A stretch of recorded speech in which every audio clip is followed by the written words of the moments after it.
move to the recruiting notes. Got some good, optimistic information about visits, potential defensive pieces that we could bring in for next season.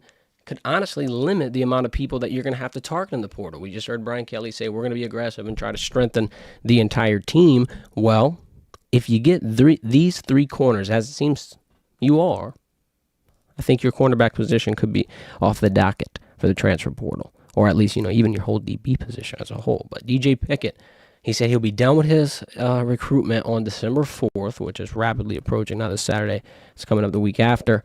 He'll be at LSU in Oklahoma this weekend, and I'm pretty sure from the research we've done and the information we've gathered, this is his final recruitment visit. He's going to Georgia. Obviously, he's getting recruited in his home state of Florida, and look, the Gators, they're picking things up. So I'm not saying they're out the race. I'm not saying they're out the bag. But if, you're doing your last dance, your last hoorah, so to speak, at LSU in a moment where, quite frankly, it could be a nice environment. I mean, look, Oklahoma just added some intrigue to this matchup by beating Alabama. I think a lot of LSU fans will be very proud of this team if they're able to do that, string two good performances after, three really, really, really rough games. But DJ Pickett, I think he'd be a big boost to this class. A little bit worried about the potential of him flipping. Obviously, he had that visit to Georgia, and he talked about the environment. They got a big win versus Tennessee. It was just a culmination of interesting things.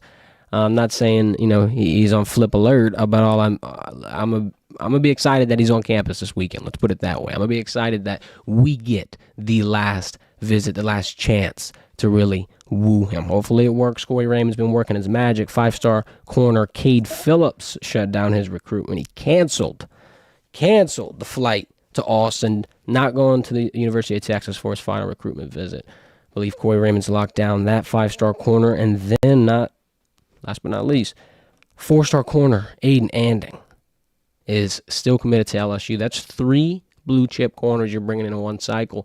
I don't know how many you can expect to hit the field during their first year, but just with what we've seen from younger DBs such as a P.J. Woolen, Jair Brown, even someone like an Ashton Stamps who's a little younger, we've kind of had them step up to bat. So I wouldn't be surprised to see a handful of reps next season. I think DJ Pickett has a pretty good shot at getting into the fold instantly.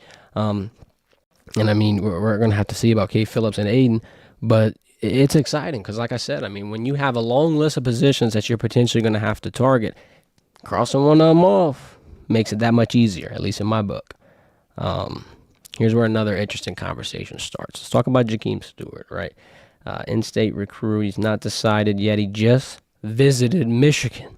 And everybody's heart sank. Like, oh, my God, Michigan, how did they even have more money? Well, NIL's interesting. He's going to be in Oregon this week. I believe USC is also in the mix for him. Look, if this is a blank check situation, if this is a situation where you're going to get the biggest bag, just get ready because it's not going to be over here. Do you have more money to offer him? Do you have the opportunity to sweeten that deal and kind of make it a little more just because obviously Bryce Underwood decommits and leaves you with a little bit more cash than you were expecting? So maybe that plays into account a little bit. I don't know. I think the fact that he's going to Oregon, a little worrisome. I mean, he's taking trips. I would too. If I was a recruit, it's business, baby. You got to go out there and hear every offer.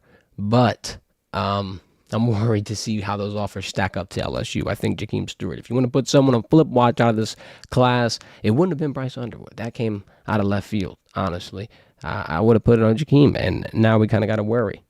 If he flipped to Michigan, just imagine Michigan pulling 2 under the rug right in the final round, final lap, last dance. Yeah, this past weekend, 5-star inside offensive lineman Solomon Thomas came in. He's currently committed to Florida State, and I am not going to say that there's not much going on over there because obviously we know what's happening. There's some woes, but I wouldn't be surprised to see if he's going to decommit and go somewhere else. So him being at LSU on campus, look, anytime you got a 5-star, especially an inside offensive lineman, a spot that you might have to replace, especially through the portal, let's bring him in. If Brad Davis can, have an eye for another younger talent. Look, we've put out 2 true freshman tackles that are now going to get drafted this season. I'm open to really anything that Brad Davis is willing to put out on the field. And if Solomon Thomas is going to come in and flip to LSU at the last second I think that would be a nice uplifting moment for this recruiting class, because you need one. You need something big, especially with Jakeem Stewart floating around, going across the country, tour to tour to tour. Look, you need DJ Pickett to settle down as well. I think that'll kind of wrap up here this weekend. I'm glad that it's happening on campus. And last but not least, 4-star linebacker Zach Weeks, little brother of Whit and Wes, commits to LSU right before we got on stream, actually. So, I mean, look, that's big. West, I believe, is going to redshirt. If he doesn't play in the Oklahoma game, he's able to come back for one more year. Obviously, Witt's going to come back. I mean, how about the Weeks trio in the defensive, backfield for LSU? That would be insane. I mean, we really haven't seen nothing like that. You've seen a brother duo, but, a trio? Oh, an out-of-state trio at that, too. That's impressive. So, shout out to them.